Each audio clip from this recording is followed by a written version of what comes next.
I'm so excited. We are waiting for Lynz. There she is. Okay, let's see. Hello.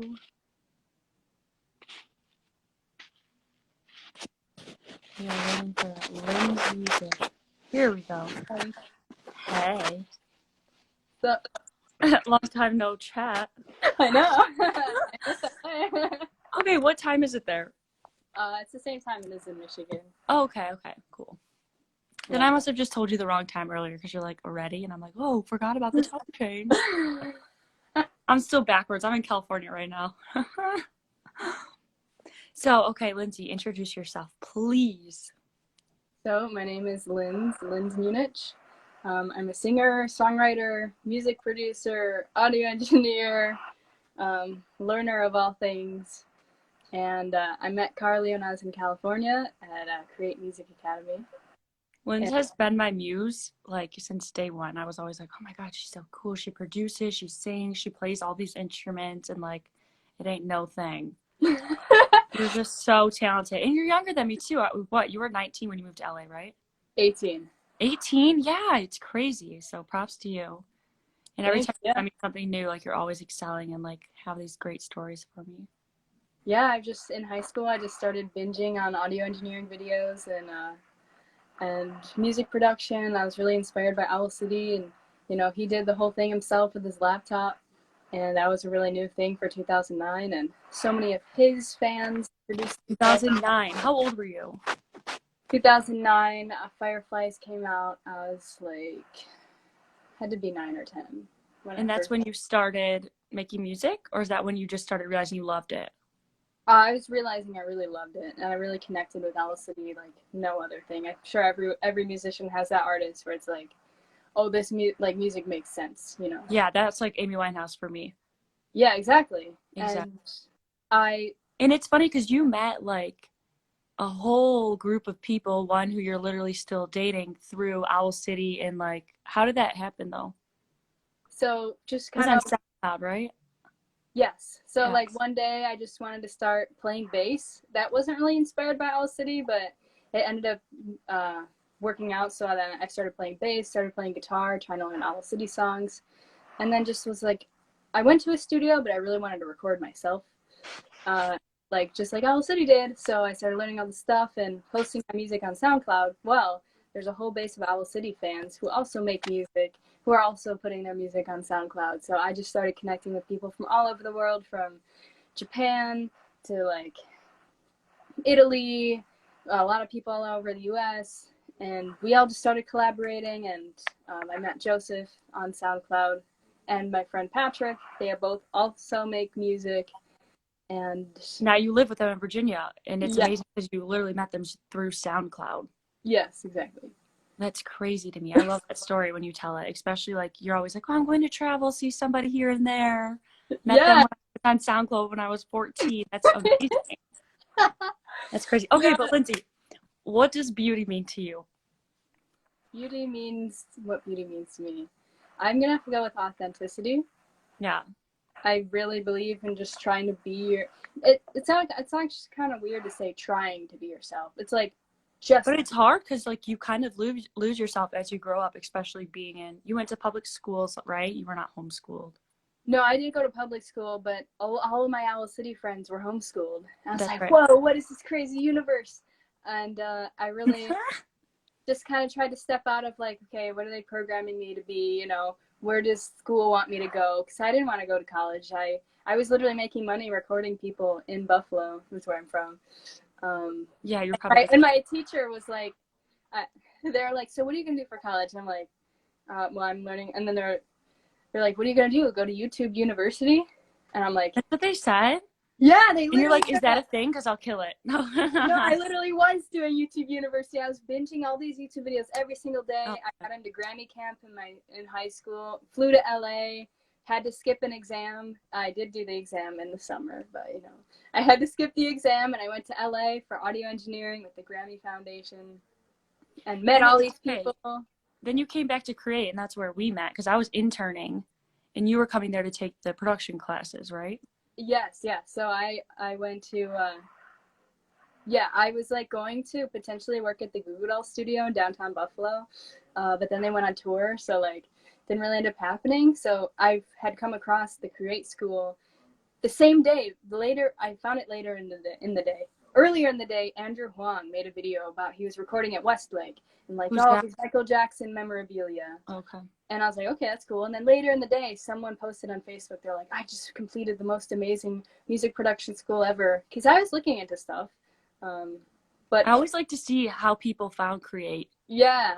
Like, oh, how'd you find it? So I think, yeah, it was an ad. It was this, that. For me, it was like, I was just flying places. You know, someone has to be telling me for real. That is legit. And he's like, this is best music school. I went to all these other places. Because I would look at, like, music programs. And, you know, what I was doing, I felt like it didn't really match. You know, like, I did play classical violin for a long time. And I know there's, like, opera singing and stuff. But, like, schools didn't really offer, like, here's how to produce a record from home. Exactly. And, you know, that was so new. It's not really in curriculum yet. But Create was like, okay, for like $5,000, you can learn all of this stuff and how really mentality and how top producers think. And, you know, I knew the logic skills, but really taking it to the professional stages was where it's at. And then I saw you there. And for me, I don't know, I really, for some reason, just have always like connected with guys very easily, maybe just because I've been interested in stuff. And I remember just like, it's like, oh, Lynz, I don't even remember how we specifically met. It's like, oh, you didn't say hi. I'm like, because I'm awkward in front of girls. No, I remember because, yeah, there was like a male-dominated environment for sure. Yeah. And I remember you walked in, I was like, oh, cool, like a girl, like, I'll be your friend. And then you just didn't really talk to me. And I was like, she doesn't like me. I'm so you're like, sorry. no, Carley, I'll just be and you're like, and then I'm also awkward. So just like, we were not going to talk until. Yeah, like, I was so weird in school that like, before I got really confident and like, I always felt like there's like popular girls and then there's like the weird me, and so like it's just like maybe it's something I haven't evaluated from them that's like, oh, maybe it's too weird. But yeah, right. So that kind of goes back to you talking about authenticity. So how does authenticity, like that's what beauty means to you, how does that translate into your music? Like, have you ever struggled with being authentic in your music, or has it always come naturally to you? There really has been a lot of trust I had to build. So, you know, especially with LCD, it's always, he did not want to change for the label. He never moved to LA. And so I was really into that, you know, he was super true to himself. But I did want to go to LA and learn like the, you know, commercial songwriting and production and like what makes a good song and what makes it accessible for people. So now I feel like I have both angles to view it from. But with music, for a long time, even with like sync placements and all those different things you could write music for, I still wanted to be this artist because I felt like I had a relationship with, you know, a lot of my fans are Owl City fans, and I've always showed up for them just being myself. And that's why people like Owl City, because he was just like posting pictures of pans on Instagram and like, you know, just being himself. And I always really, really resonated with that. Right. And I totally love that, because I remember being in college and people, even the owner of the school, be like, okay, but what's your thing? Like, you need to be a thing. You need to do something that makes you stand out. And I'm like, no, my thing is that I'm me. Like, that's the thing, is I just want to be myself. Like, that's what makes me stand out. And he's just like, no, it doesn't work like that, this, that, and that. So I kind of went through like trial and error of trying to like brand myself. I went through like a whole weird branding. Probably when you met me, I called myself something weird. I'm not going to say it on here. Woo, Lauren. Sorry, I just saw it. Text me back. No. But yeah, so being authentic to yourself, I think, is always going to win in the end. And a lot of people that I've asked that question to, it always comes back to that, like being your truest self. And it's so easy to say, but a lot of people don't do that. I mean, they are when they're by themselves, but when you go out into the public, deja vu, stop it, Lauren. Lauren has exposed me. You just said it. No, but I mean, even to say like, I need to be myself in order to get somewhere is still trying to get somewhere. The thing I came to recently with just like, you know, checking out more Owl City interviews and stuff is like, he was doing music because he loved it, because it was his therapy, and he wasn't trying to get somewhere. Yeah, he was like, I would dream of this, but like, he wasn't trying to change himself in order to get somewhere specifically. And so I used to have a lot of illusions of like, oh, I need to be like this, or if I want to get music placed in commercials, I have to make music like this. And you know, which I think to an extent is true though, because that's kind of how you get placement sometimes, right? Like, they know what they want to get placed, this and that. But if that's like not fueling you and you're not gaining anything from that, then yeah, it's not the thing. Yeah, like that's a completely valid path, and that music isn't discredited. But for me, but you're an I would try to artist, make exactly. sync music. I would try to make sync music and it still would sound like me. My song Paper Skies was written for a sync placement to be Really? a standard folk, like a folk song for a commercial. It did not come out like that. It came out like one of my artist songs. I'd be the same way. The library wants to use Paper Skies for their sync placements, just the way it came out for me. So what's your favorite right now song that you've written? I like things for different reasons. I'm not really afraid to hold back with the genres thing because I just want things to sound cool, and I think that's where the market is going anyways. You know, like my song Paper Skies is like a folksy kind of, Joseph's in the background doing like Bee Gees vocals, and like it's like kind of a folk and alternative pop song, but then Afterglow is like mostly acoustic and upbeat pop, but then Observer's like a synth wave. Like I literally had my friend doing an 80s guitar solo in the so like it's just whatever is authentic to me, to be honest. Yeah. I don't and it know, translates, like it translates. Yeah. Exactly. And those of you who don't know Lindsay, like when she performs live, everyone in the room is just kind of like, I don't know, it's the tone of your voice is just so pure and you don't miss a note. Like you have such good pitch and everything, and your voice is just so soothing, and what's the word? It's like transy. Like I'm like in a trance. Oh. Do you remember we performed after, is it called NAM or NAM? You know I can't say it right. NAM. NAM. After NAM, and we performed at that bar. That was so fun. Oh yes, I just remember that. Yeah, I've always loved how you could just get up and like jam with the band. Like for me, I would always kind of be more awkward, be like, okay, I gotta come, you know, maybe not always super prepared, like, oh, I practiced this before, but like you really helped me loosen up on stage. You're like, oh, Carly can just get up here and be like, oh, we're just gonna jam and play songs. Jamming's the best. No, but you can like play instruments and sing. I can do it when I'm by myself, but on a stage, like I can't do it. I believe if you put your mind to it, you could do it. No, I could. It's possible. I just haven't succeeded yet thus far. Maybe piano would be better. Hey, I have, you know, I was about to say I haven't played live with piano. I haven't played live and sang with piano, but when I was in LA, I was also in an alternative rock band that I played synths in. And normally my thing is guitar live. So, hey, you know, I did it.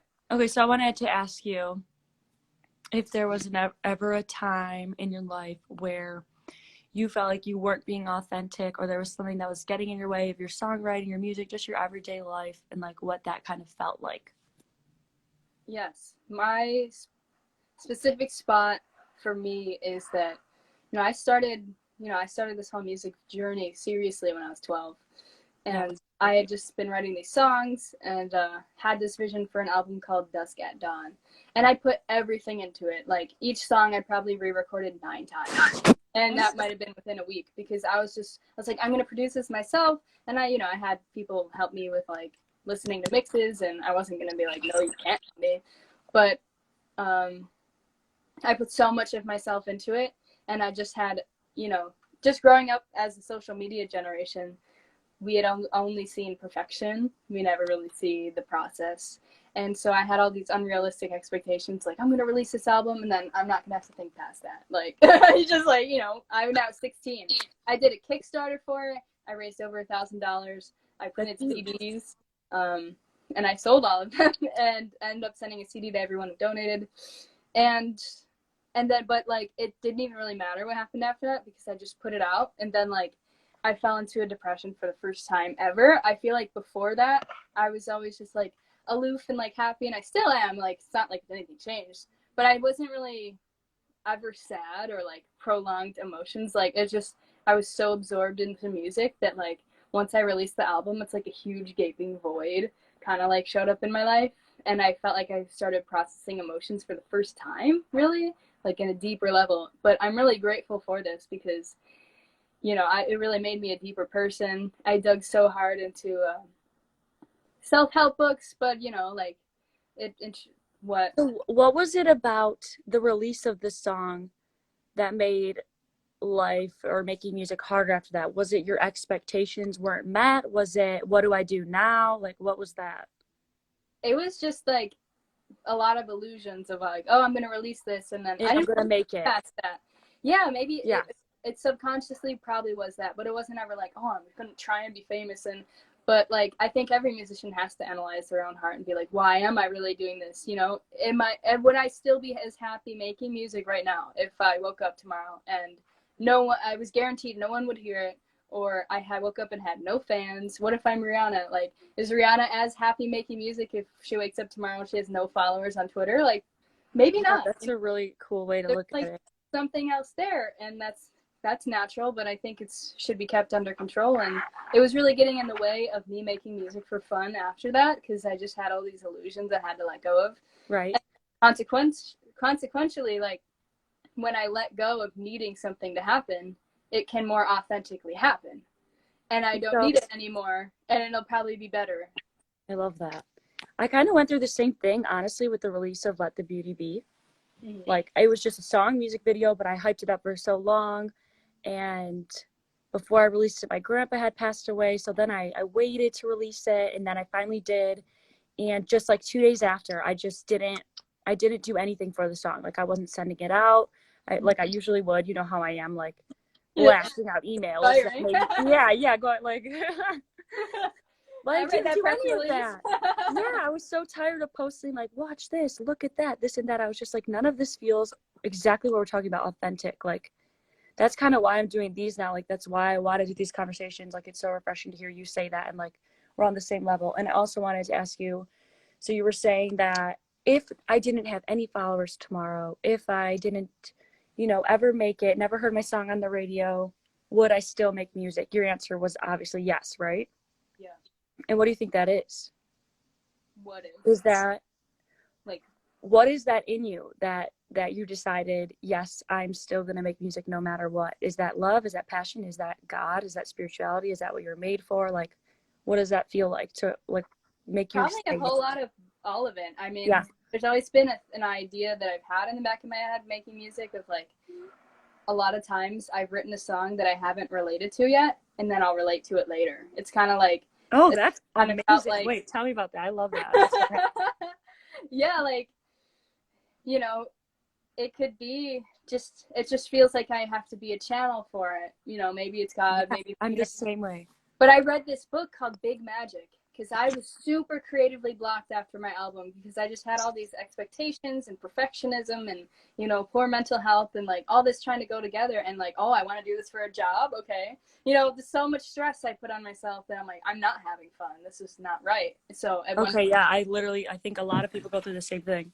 At one point I was like, oh, if I, you know, I saw some artists would be like, oh, if I don't make it by this date, then I'm never doing it again. Or like, oh, I'm taking a break. Like, I've announced with actually Patrick's help in 2017, like, oh, I'm going to take a break from releasing, just because I had to, like, say it, and then I could, like, do it for fun after I said that, you know. Like, but the channeling thing, I was super, super blocked, and I found this book called Big Magic, and it's the first book that I'd ever seen really written about the process of creativity.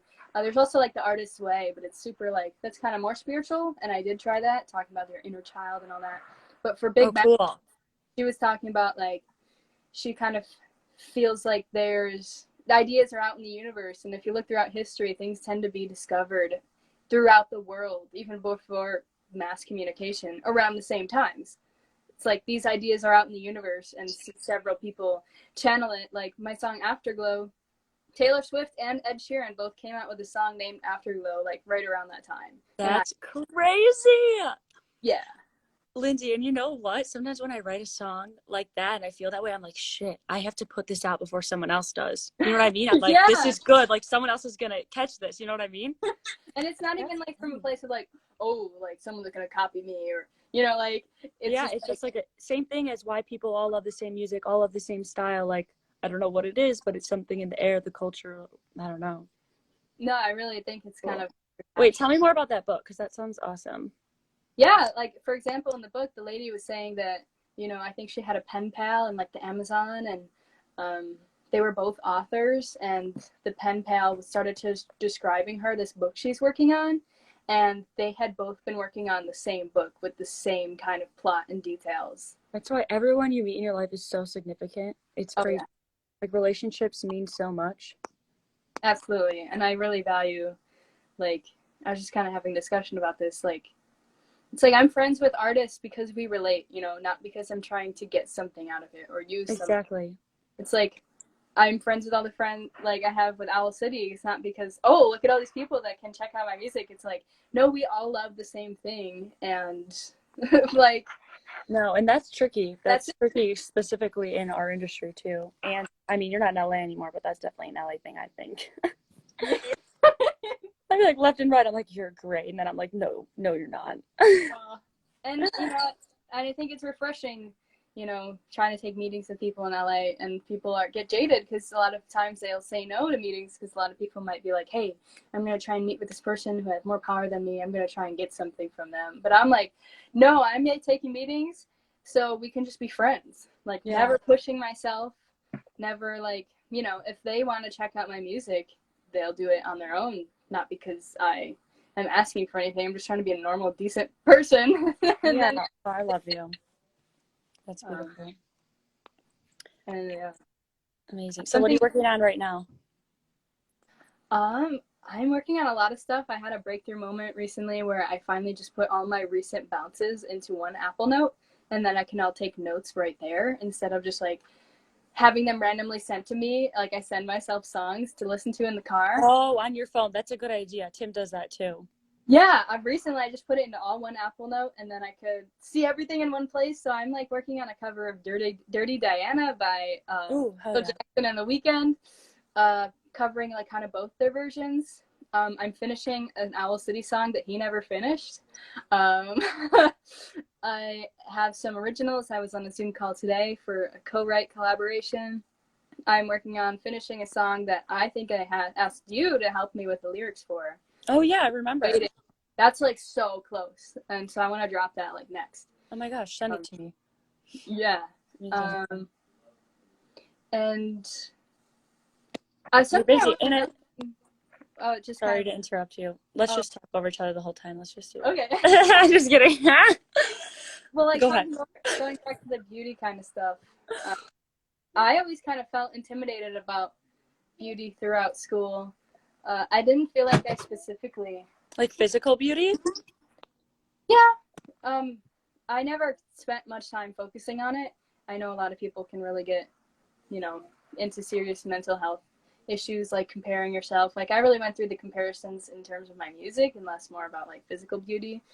But, you know, I remember in 3rd grade and 4th grade where it's like, hey, like, let's start playing with these makeup palettes. And I'm like, what is that gasoline you want to put on my face? Like, I just never like... You were always like a tomboy. I was always tomboyish, and like still to this day, I still don't wear makeup or use any like products at all. And you literally don't need it. And mostly because I don't understand it, and maybe some just like, I just want to roll out of bed and be good to go. Yeah, and I think that going to beauty and makeup and everything like that, the way you grew up, obviously it plays a role in it. But I also think it's cool, like makeup artists. I think that's beautiful in itself, as long as you're doing it for the right reasons. I mean, exactly. If you don't love yourself or you're trying to hide something, obviously that's a mental problem. But if you're an artist and you can like enhance somebody's eye color, like that's beautiful. You know. Yeah, exactly. I'm not putting it down in any way. I don't really. Yeah, you're just saying like you. So if you didn't care and you're saying like, oh, I was a tomboy, how did you struggle with it then? I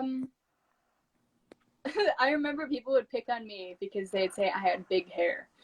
And now people ask me how my hair is so voluminous. Yeah, that's what I was just thinking. You're the same people. No, just kidding. So like I didn't really care about, since I was tomboyish, then I just get whatever haircut that my mom would be.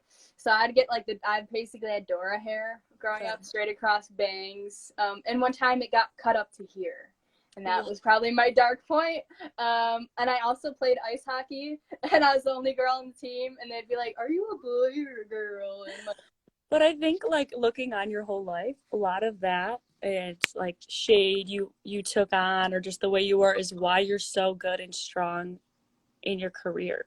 Mm-hmm. Like you were never intimidated. Like, oh my gosh, I'm the only girl in the room right now that's producing, because you're like, wait, I know just as much as everybody in this room, and like I'm adding value. You know what I mean?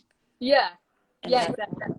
And I definitely like have struggled with confidence in, and it maybe really hasn't been in relation to looks, but I really super valued like skill and like, you know, everything obsessed with art. And so that's really where a lot of my comparisons and self-doubt came from. But I just like let that go. I'm like, you know, I'm not making music for Spotify because Spotify probably won't be here in 10 years. You know, I was just thinking back, like, okay, what if I like that. In 10 years, like, they're like, oh man, I gotta get this song to chart on iTunes. It's like, iTunes is gone now, you know? Like, you're that's so right. Short-sighted. And I went through a thing last year where there was no one talking about this, but I discovered that people, and unassuming artists, they didn't know this was fake, but buying streams or like fake playlisting was actually bots and generating fake stream numbers. I'm like, that just like hit me wrong, you know, because we use these numbers to be like credentialing, and that the fact that people can pay for it and or not know that the streams they're getting are fake. It was, the whole thing was like a shady business. Yeah, and that's happening all the time. And Spotify like allows it, basically. They tacitly allow it, and there's like phone farms, and then, but the worst part was that maybe some of these artists knew like, oh, I'm gonna inflate my streams, but like I think a lot of them didn't. They're thinking like, okay, I can pay for this PR service and get real streams and placements, but it still was botted playlists.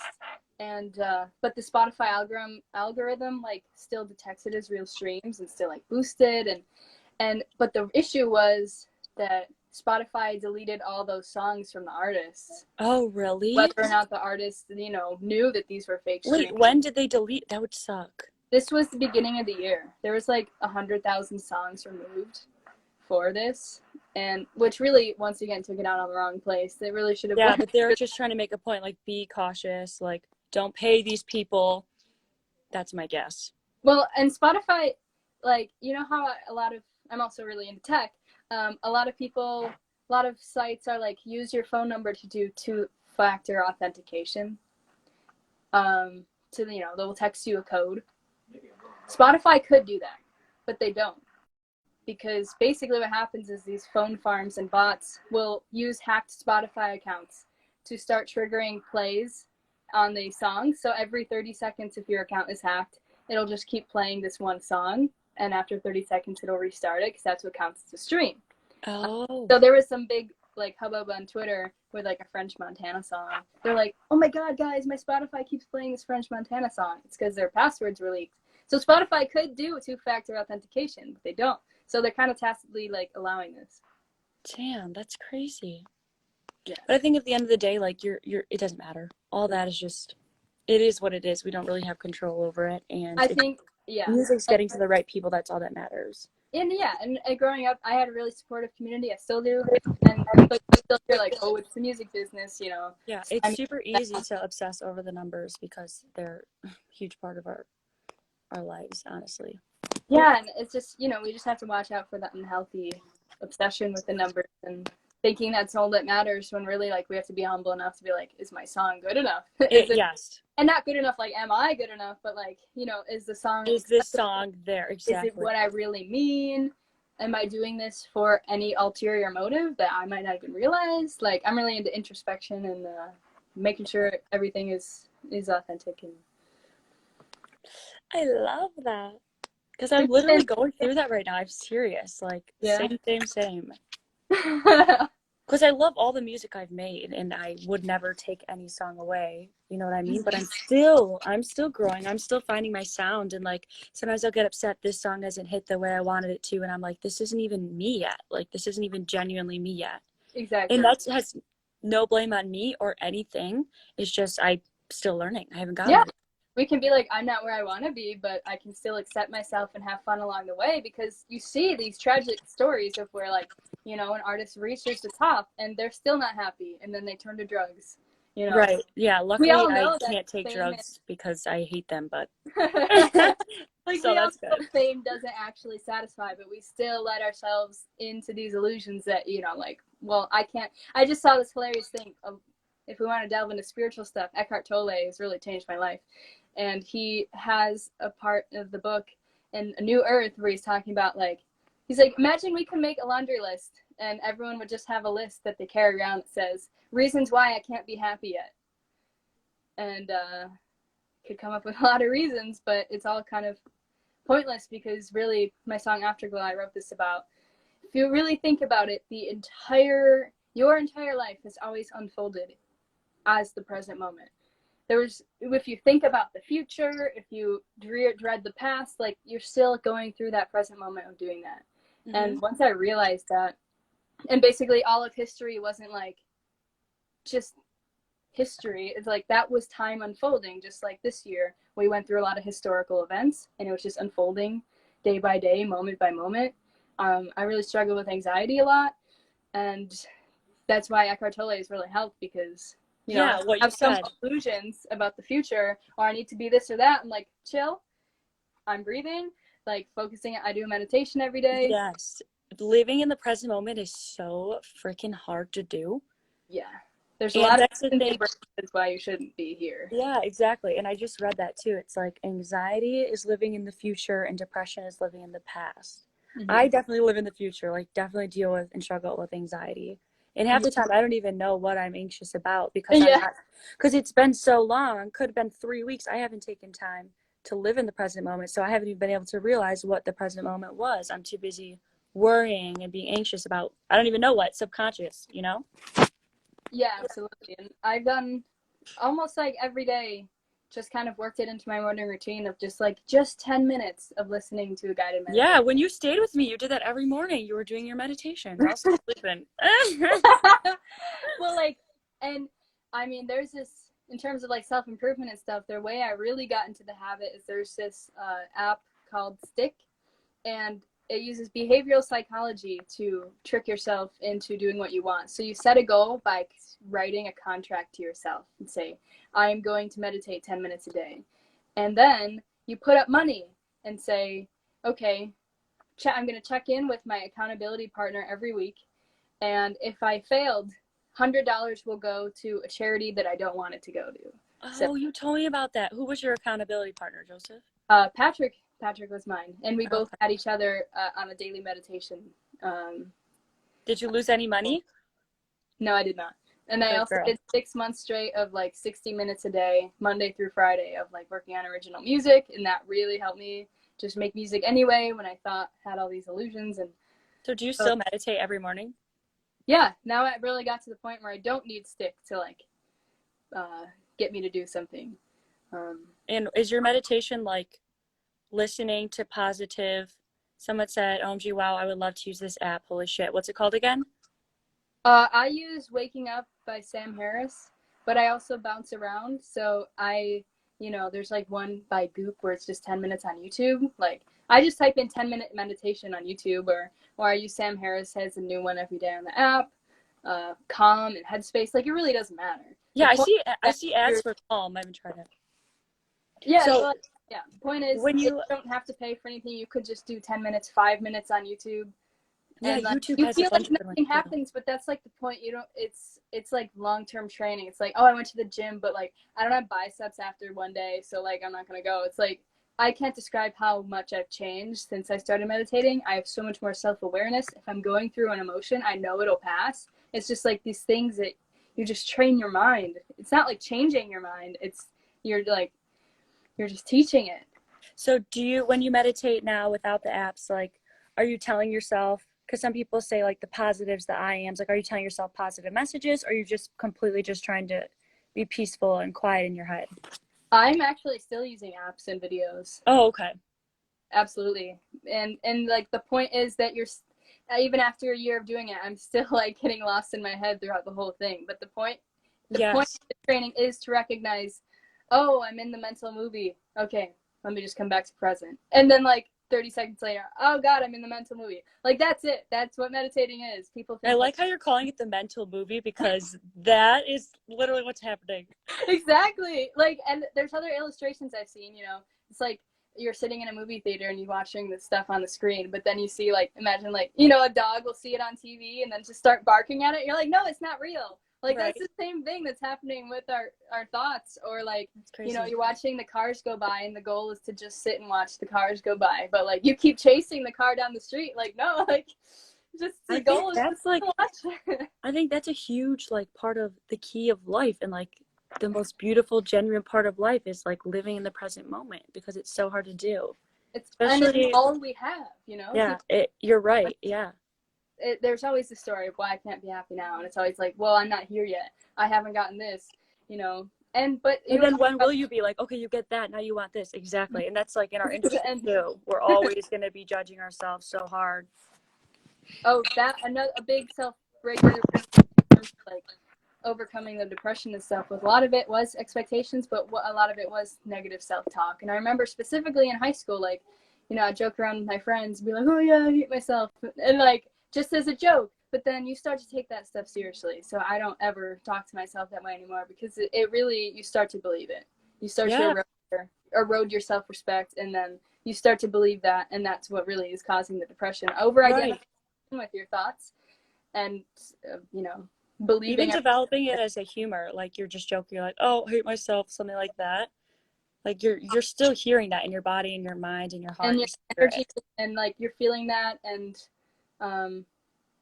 yeah, the people around you are feeling it. Yeah, you know, crazy. Yeah. And honestly, like, it's easy to say, but if you actually pay attention all day long, just for one day, to how often, just pay attention to your thoughts, how often they turn negative, it's insane. Yeah, it's crazy. I was with Tim the other day and I was like, okay, that's it, I'm gonna be positive the whole day. And like everything I went to go see, I was like, whoa, I have to like actually mentally check myself into just even thinking positively. Not even positively. It's not like I'm the best, I can do this and that. It's just like not being negative. Not reading in, like, there's so many concepts, like, just, you know, I felt like I would judge a lot of stuff when I was depressed to like an attempt to control it. But now it's like, I'm just neutral, not like apathetic or I don't care, but it's like, I don't have to label everything. A specific example with Eckhart Tolle is like, just go outside into nature and just like look at nature, let it be. Don't label tree, rock, sky, like just like be with it. You know, the most spiritual thing is you could do is like just look at a flower and just let it be. You don't have to label it. You don't have to pick it. Just like let the beauty be. Oh my gosh. Okay, yes, I love that. I feel like with the nature thing, that is so true. And I kind of lost myself for a while. Like even going out into nature, I wasn't able to respect it. I wasn't disrespecting it, but I wasn't like, wow, that's beautiful, because that used to be my personality. But for a while, I totally lost that. Like, I love the moon. Okay, I love the moon. For a while, I'd look up at the moon and just feel nothing. And that was my depression. Like when you're not connected with nature and you're not enjoying the things around you, like you don't feel anything. Yeah, reality becomes very bleak and very dim. And I feel actually when I was in the depression, I wasn't actually as in tune with my senses. I didn't really notice smells. The only time I really noticed something, a strong smell, is when, you know, I love the smell of dryer sheets. And there's a dryer outside. I'm like, oh my God, dryer sheets.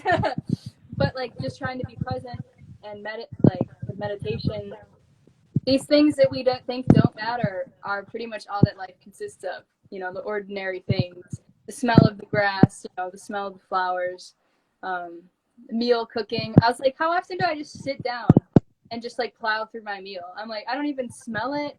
I'm not enjoying it. It's always a means to get somewhere else. But like, what is the end? You know, why am I in a rush to get there? Why can't I just like slow down and enjoy all life is? So that's what Afterglow is really written about. On the topic of cooking, I read something that was really cool the other week, and it was like, so everything we do, we're putting our energy into it, right? Mm-hmm. So he was like, when you're cooking, be aware of the energy you're putting into what you're cooking. Like, if you're cooking frantically just to get it done, this and that, then the meal you just made for yourself has that like chaotic, frantic energy. But if you're like putting love into it, oh my gosh, there's a book, I forget what it's called, but it's literally, oh my gosh, you would love it. I'm going to send it to you. It's a scientist. It's a guy who talks to water. He talks to water and he tells it, I love you, okay? Here's an example. I'll give you 2 examples, just a quick synopsis. So he talks to water and he tells it, I love you, positive things, and then he freezes it, okay? And then he talks to another, tell that water you love it, okay? And then he'll talk to another glass of water. Yeah, he'll talk to another glass of water and he'll say, I hate you, you're stupid, you're a loser, just negative things, okay? He freezes both of them. And every single time the one that he spoke beauty into comes out and forms these beautiful ice crystals. Wow. Like, and the ones that he speaks negatively to are like just completely damaged. And he even did it with music. And this is why I think it's so important to put positivity into your music, because he would play like Beethoven, Tchaikovsky, whatever, a composer, to this water, literally to water. I'm being serious right now. And he has so many studies of it. I'll send you the book. I forget what it's called. No, wow. I've heard of that with plants. So cool. Yeah. I've heard of that with plants. Plants too. So he would play the compositions, and then he'd play screamo music. And the screamo music would come out like completely damaged and just like not anything to look at. And then the other ones were like, you're just in awe because it's this beautiful crystallizations formed. Wow. When I started making music. My mom told me recently that when she was pregnant with me, I think she would play classical music and she would read to me like while I was still cooking. Yeah, I literally think about that too. I'm like, when I'm pregnant, like because I can't wait to have kids one day, but I think about that. I'm like, I want them to listen to positive music, read positive stories, because I mean, crazy. Yeah. But what was I gonna say? I don't remember. It's gone. I was reading. I'm so tired of the smell of trains in LA. Trains? What do you mean trains in LA? I'm interested. Not enough. Right, exactly. Like I was just talking with my mom, like there's bullet trains in other countries, you know. My friend in Tokyo can take a train from 3 hours away to the city. And I'm like, our infrastructure in the US is like so old. Everyone just has a car, and you know. How's your car? Amazing, because it's a Toyota. Now my mom's trying to dump her Chevy and get a Toyota RAV4. Really? Hybrid. You're in Buffalo right now, right? No, I'm actually back in Virginia. Okay. For anyone that doesn't know, I'm from Buffalo. I was in LA for almost 2 years, and then I moved to Charlottesville, Virginia, and it's like the most beautiful place. I just got back from being in Buffalo, and like, you know, I'm more at peace with Buffalo than I used to be. Yeah. Because I really do everything remote. You were like all nervous about leaving LA because you're in music, and you're like, well, I'm not gonna miss out on opportunities.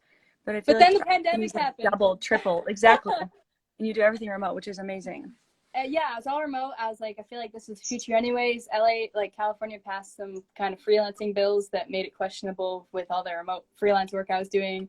And I really just missed nature. Like I came to visit here. I miss it so much. There's just trees and such beautiful colors everywhere. And it's crazy because the seasons are more even in Buffalo right now. Is still kind of winter and 40 degrees. And I come back here and it's like 70 during the day and 60 and all the flowers. And I'm like, something that I really took in terms of like presence from being in LA was that it was just kind of like cold or like hot. There was like not really colors changing. In some places I saw eventually there was. Yeah. But it was kind of one season and it didn't feel like time really passed. And then I'd come to Buffalo and suddenly I fly to Buffalo and it's winter. But I wasn't seeing the changing of seasons until I moved here. The seasons are more even, and I'm like super in love with like being very conscious of when the seasons are changing. Does it affect your music? Your environment? I think so. I just at least even just having like the silence to just like, you know, go on learning binges or like play with the sound for hours or like stay up with the lyrics. Like there was just so much noise in LA that it was I'm in Michigan right now. We on the East Coast. This morning it was so quiet at one point and I was like, whoa, this is weird. Yeah. But I'm starting, you know, like I'm starting to miss like the energy, and I want to visit soon. Yeah, come visit. You'd be down. You know I'm down. Well, Lindsay, do you have any last like things you want to say, whether you like want to tell somebody what you have coming up or just send a message of love or whatever's on your mind? Yeah, I love your message of living in the present moment. This was such a beautiful conversation. And honestly, I needed to hear it, so thank you. Yeah, I always need to hear it. That's why I don't meditate every day because I'm an expert. I do it because I have to hear it every day. Yeah, I love that because, yeah, it's true. My meditation now has turned into prayer because I'm starting to become more religious right now. I don't know, I'm always changing, but that's what I am now. And yeah, I feel like manifestation and the prayer, like I feel like it's all really connected. Yeah. Like what I liked about the difference between manifestation and praying and things like that is praying is listening to the universe and manifesting is asking the universe. I like that. And I was like, I'm always asking, but I'm never just like chilling and just like listening to the universe. Absolutely. And that's when you get the messages. And I've been in tears sometimes just by settling down and quietly listening to the like. No, seriously. Like, I feel that's why I always felt like, you know, prayer and meditation, you know, really go along. And I get my best ideas just taking a bath with a candle. Like, away Lynzy, from my shut phone. up. I'm the same way. Away it's from always a bath. The best ideas. What's your sign? I'm Sagittarius, but I don't know as much about it as I do with Myers-Briggs. Okay, I don't know anything about Sagittarius, but I'm a Cancer, and that's a water sign. So I was like, maybe that's a thing. But seriously, the bathtub, Let the Beauty Be music video, I couldn't think of anything to do for like a month. And then I was like, you know what? I need to take a bath. Like, I need to take a bath. I literally got in the bathtub, Lynzy, lit my candle, and I had to grab my phone and write the whole thing down. It like crazy. It's like when you let your body just chill out. Exactly. Relax, let it come to you. Seriously, and it's a process of trusting yourself, trusting ideas will come. In collaboration sessions, like I just like felt like I didn't trust myself a lot to just let it happen, and then you block yourself. Exactly, and like the overthinking, like it's just getting out of the way. But in terms of messages for people and what I leave you with, if you like are trying to get out of whatever funk you're in, don't be afraid of counseling. I was really afraid of it for a while. I thought that, you know, I was afraid to be put on drugs. Well, for one, I didn't understand a counselor can't prescribe you anything. Only a psychotherapist will. Counselors are there to help you work through it. There's a difference. So they can't put you on meds. And if you can't afford it, you are worth the cost. I don't normally advise people being financially crazy, but if you can't afford it, it's probably worth the debt, because it is worth the debt because it's improving you. I can't, you know, I used to think like, what is talking to someone going to do? It does a lot. And, you know, I wanted to work out on my depression all I wanted, and I did get quite far, but I saw a TED Talk where there was someone talking about, you know, how they ended up basically like in the KKK, just being a normal person, going off to that extreme and then coming out of it. And they were just like an average person. They're just saying, you know, like, everyone has some potholes through a life, and if you never go back to patch them, those get worse, and eventually, you know, the whole road could collapse and you go off to the rail. It comes out in different ways if you haven't dealt with it. So that's why I was like, you know, I didn't feel depressed at the time, but I'm gonna go get counseling because there's some potholes that perhaps should be addressed, and I can't even explain how awesome it has been. My Toyota can handle them, but I can't. So my Prius, man. Oh, your Prius. No, I felt so guilty driving my Prius in Michigan and New York because the roads were just like boom, boom, boom, boom. Oh my gosh, yeah, you're asking for it. Especially Michigan. Yeah, Michigan is the Autobahn, man. You guys are crazy drivers. 80 miles an hour. Oh my gosh. Oh my goodness. Wait, I want to ask you a question though before we go. Yeah. You said that, like, in sessions you would overthink, and then we were kind of talking about how anxiety is thinking about the future and depression is thinking about the past. But what is overthinking in the moment? Like, if we're supposed to write a song and I'm like, I can't think of the next, I don't know how to fill in this lyric right here because I don't know, what if it's not good, this and that. Is that just self-doubt for you, or what is that overthinking? Well, it's self-doubt to this idea of like the song needs to be perfect, right? The song needs to be a certain way. So I'm doubting what'll be good enough. And then it's just like, as going back to authenticity, it's like letting go, silencing, maybe take a bath, and the ideas will come to you. You know, you're in a take a mental bath. Bathtub here. take a Lynz, we already warmed it up for you. We know whatever you're gonna come up with is golden. Like, seriously, like even us working together, I would sometimes even doubt myself. You know. Yeah. It's like, well, I don't want to let them down, and I did remember that one time I was singing so bad, and you were even like, "What is going on?" Oh, we've all been there. Would you consider putting the songs we worked on Spotify, even the covers? What did you? I've been listening to Lost and Call Out My Name, and I think those would do really well on Spotify. Okay, maybe I will. It's just $1 a month. And someone told me to put my cover of Blinding Lights on Spotify, and I was like, I don't think so. And now it's my most popular thing. No, Lindsay, what about Rather Go Blind? People still message me about that one. That one was the most messages about. But you're right, Lost I Should. Someone did just hire me because of that, because of Rather Go Blind. Oh, yeah. They're like, we love this, we want this. Oh, I still love that song. That was I'm so glad that we got to do that together. Yeah, and dude, like, I still want to work on stuff, even if it's remote. Okay, let's do it. Or like, I'd want to come there too, but I don't want to rule out us working together just because I moved. No, it doesn't have to be like that. It won't be like that. We have a lifetime to work together. Yeah. I love it. Well, Lindsay, you inspired me in so many ways. Musically, just the way that you speak, your confidence, everything. I love you, and thank you for coming on here and chatting. Yeah, thanks for doing this. And if anyone wants to follow me, every Friday night at 7 p.m. Eastern time, I do a live stream. I get up there, play songs, play stuff I'm working on, talk about deep things like this. It's such a blast. It's on my YouTube, Twitch. It's all going same stream, going everywhere. And then I do have some songs. I don't have dates yet for when I'm dropping them, but it will be. I'm releasing a lot more music this year. I'm working on some new things. Joseph said, come to Brazil. There's Luisa Benitez. And she said, thanks for the writing tips. So waiting my first to come. Awesome. Good luck to you. And also, it's great to find a few solid friends with a humble spirit who will risk telling you what you may not want to hear.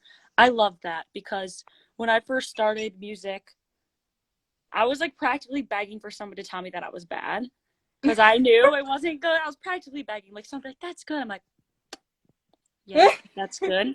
But the key is to stay with it, because like I just made my first videos on YouTube. I just made them public, and I'm like, no shame, because now I feel like it's long enough away. People would be like, okay, she's not like that now. But two, I want to see people's first videos. I want to see where they started. And I think it's a disservice to not have it public, because then people will think you just appeared one day. And that's not it. Oh my God. See, I'm like, oh my God, I have to delete that. That's so embarrassing. Some things like definitely I needed to delete. But you're inspiring me to put some of my older stuff back up, because I agree. I mean, Atmosphere's still up there, which is good. Yeah. Call Out My Name's on YouTube too. It is, yes. But I want to jam on Spotify. I was literally listening to that today, and Lost is so good. Yeah, just find it. You can make it for art. And that's it. Yeah, you're right. I'm going to do it. What is the song? Kick me in the butt. Remind me to do it, Lynz. All right. I love you. Tell Joseph I say hi. Joseph says come to Brazil. My mom's birthday, so I got to go. Yeah. Got to get my butt back down there. Yeah, thanks for doing this. I was like, if you want to hang out with them, I understand. But oh, no. I mean, I've been here all weekend. It's okay. Okay, I'm going to text you.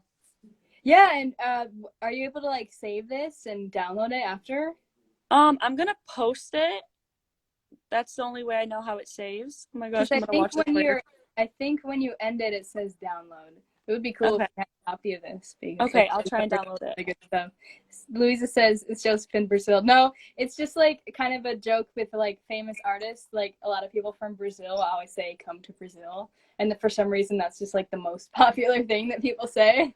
So. That's hilarious. I didn't know that. I thought that was just an inside joke between the two of you. I mean, no. Joseph, like, come in here right now.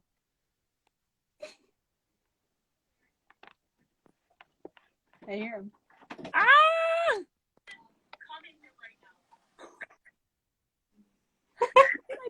Joseph! Oh my God, you're next, Joseph. You're the next live. Ooh, that would be sick. I'm so excited. It's echoing. Oh my God, I can hear the echo. That's so weird.